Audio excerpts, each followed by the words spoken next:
दिन है मंगलवार, तारीख 21 फरवरी 2023 और एक अंतराल के बाद मजदूर जगत की खबरों के साथ फिर से पेश है वर्कर्स कनेक्ट रेडियो। आइए सुर्खियों से करें शुरुआत।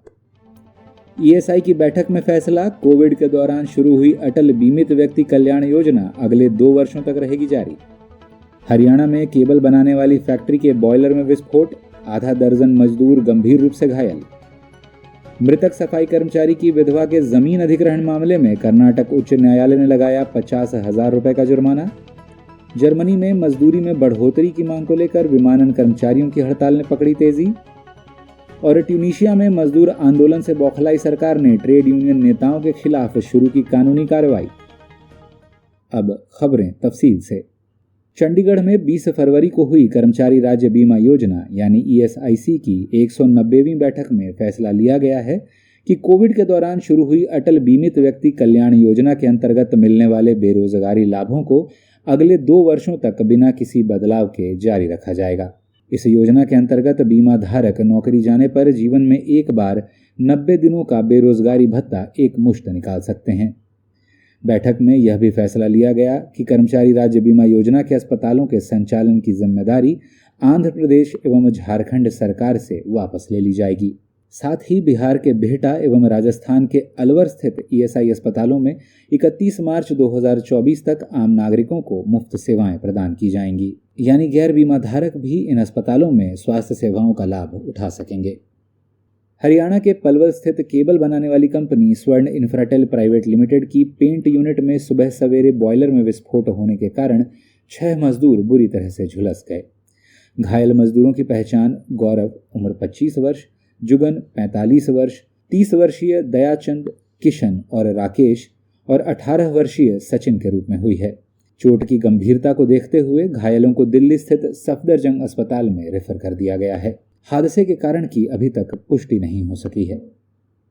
कर्नाटक हाईकोर्ट के न्यायाधीश एम नागप्रसन्ना ने डोडा बेलवंगला ग्राम पंचायत पर सफाई कर्मचारियों के प्रति द्वेषपूर्ण कार्रवाई करने के लिए 50,000 रुपए का जुर्माना लगाया है। बताते चलें कि 2008 में बंगलुरु के यलहंका इलाके में गटर की सफाई के दौरान दम घुटने के कारण सफाई कर्मचारी की मौत हो गई थी, जिसमें मुआवजे के तौर पर सरकार ने कर्मचारी की विधवा को डोडा बेलवंगला ग्राम पंचायत में जमीन आवंटित की थी, जिसे ग्राम पंचायत वर्ष 2021 में इसलिए अधिग्रहित करना चाहती थी कि भूस्वामिनी नागम्मा ने अब तक उस पर कोई निर्माण कार्य शुरू नहीं किया है। सरकार द्वारा मौत के एवज में दिए गए मुआवजे को छीनने और सफाई कर्मचारियों के प्रति द्वेषपूर्ण कार्रवाई के लिए जिम्मेदार मानते हुए न्यायालय ने सामाजिक कल्याण विभाग के मुख्य सचिव एवं ग्रामीण बंगलुरु के सहायक निगम आयुक्त को भी फटकार लगाई है। चलते हैं अंतर्राष्ट्रीय खबरों की तरफ। पहली खबर जर्मनी से, जहां 18 फरवरी को म्यूनिख, फ्रैंकफर्ट और हाम्बुर्ग जैसे शहरों में विमानन सेवाएं पूरी तरह से ठप रहीं। बताते चलें कि प्रबंधन के साथ मजदूर यूनियन वर्डी की बातचीत विफल होने के बाद इस 1 दिवसीय हड़ताल का आह्वान किया गया था, जिसमें विमानन कर्मचारियों ने बढ़ चढ़कर हिस्सा लिया। उड्डयन क्षेत्र के मजदूर बढ़ती महंगाई को ध्यान में रखते हुए मजदूरी में 10.5% की बढ़ोतरी की मांग कर रहे हैं, जिसे लेकर प्रबंधन के साथ लंबे समय से खींचतान जारी है।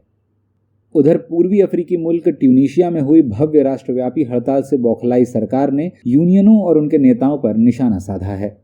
ट्रेड यूनियन नेताओं पर बढ़ते दमन और सरकारी खर्च में प्रस्तावित कटौती के खिलाफ हुई हड़ताल के बाद सरकार ने यूरोपीय ट्रेड यूनियन महासंघ यानी ईटीयूसी की प्रमुख एस्थर लिंच को बेदखल करते हुए 24 घंटे के अंदर देश छोड़ देने के आदेश दिए हैं। इससे पहले सरकार ने कई प्रमुख ट्रेड यूनियन नेताओं को भी गिरफ्त में लिया था, जिसके बाद संयुक्त राष्ट्र के मानवाधिकार कार्यालय ने मामले का संज्ञान लेते हुए सरकार को अपनी जोर आजमाइश से बाज आने को कहा था, लेकिन उसका उल्टा असर देखने को मिल रहा है। इस अंक में बस इतना ही। वर्कर्स कनेक्ट रेडियो की समाचार सेवा एक लंबे अंतराल के बाद फिर आपके सामने है। यदि आप हमारे बुलेटिन पहली बार सुन रहे हों तो आपको बता दें कि हम सप्ताह में 2 बार मंगलवार एवं शुक्रवार को समाचार प्रसारित करते हैं। यदि आप चाहते हैं कि यह खबरें जारी होते ही आप तक पहुंच जाएं, तो इस चैनल को सब्सक्राइब कर लें। इन खबरों को आप सभी प्रमुख पॉडकास्ट प्लेटफॉर्म जैसे कि स्पॉटिफाई, गूगल पॉडकास्ट आदि पर भी सुन सकते हैं।